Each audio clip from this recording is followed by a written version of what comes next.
Hello guys, welcome back to my new blog. তো আজকের ব্লগটা হচ্ছে আমি সারেগামাপায় যাবো আজকে অডিশান দেখতে।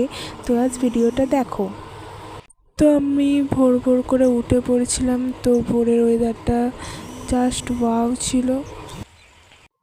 তো আমি প্রথমে ব্রাশ করে নিচ্ছি, কারণ আমাদের গাড়ি চলে আসবে 8টার সময় করে, তার কারণে।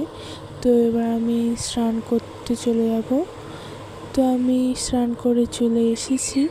তো এবার আমার ঠাকুরদের সেবা দিয়ে নেব। তো গুবলুদেরও সেবা দেব।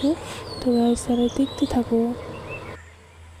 তো গাইস দেখতেই পাচ্ছ আমার গুবলুরা শুয়ে আছে, কারণ সেদিন প্রচুরই গরম ছিল, তার কারণে ওদেরকে আমি খালি গায়ে শুয়ে দিয়েছিলাম। কারণ প্রচুরই গরম, বুঝতে পারছো ওদের কষ্ট হবে। তো গাইস, তো এবার আমি ঠাকুরদের সেবা দিয়ে দিই। তো গাইস দেখতে থাকো।